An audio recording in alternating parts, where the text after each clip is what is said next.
If you found yourself frustrated because the reverse button in CapCut just isn't working, you're definitely not alone. In this tutorial, I'm going to show you exactly how to fix this annoying glitch using a tried and tested workaround as well as a few other practical troubleshooting tips. By the end of this video, you'll be able to get that reverse effect working smoothly so you can keep your creative momentum going. Let's get straight to it. The most reliable fix is actually pretty simple. It involves exporting your video clip and then re-importing it into a fresh project.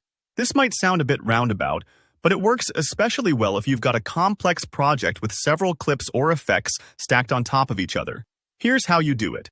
First, focus on the specific clip you want to reverse and export it as a single clean video file. Make sure you're not including any extra effects or layers when you export.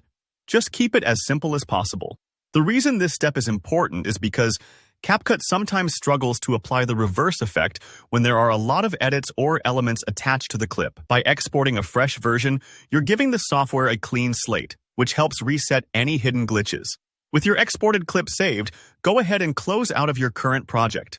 Starting a brand new project in CapCut creates a fresh workspace, so you're less likely to hit those unexpected errors. Don't worry, this only takes a moment. Think of it like getting a new canvas ready for painting. Now, import the video file you just exported back into CapCut and add it right onto your timeline. This step might feel repetitive, but it's crucial. When you import the freshly exported clip, CapCut treats it as a brand new file, which usually reactivates the reverse button. If you've ever rebooted your phone to fix a weird app behavior, that's the kind of fresh start we're giving your clip right here. Once your clip is sitting on the timeline in your new project, try clicking the reverse button. In most cases, you'll find that it's now fully functional, and you can apply the effect just like you normally would. This workaround resolves the issue for most users, so give yourself a pat on the back if it worked for you. But let's say the reverse button is still stubbornly inactive. Don't worry, there are a few more things you can try. First, just restart CapCut completely. Sometimes, all it takes is closing the program and opening it again to clear up a minor hiccup. If that doesn't help, go ahead and restart your computer or device. A full system reboot can flush out temporary glitches the software might be experiencing. If you're still stuck, try clearing CapCut's cache. The cache is where temporary files are stored, and if one of those files has become corrupted, it might be interfering with the reverse function. CapCut usually has an option to clear cache in its settings. It might take a minute, but it's a handy troubleshooting step. Here's another thing to double-check. Make sure the clip is actually on your timeline.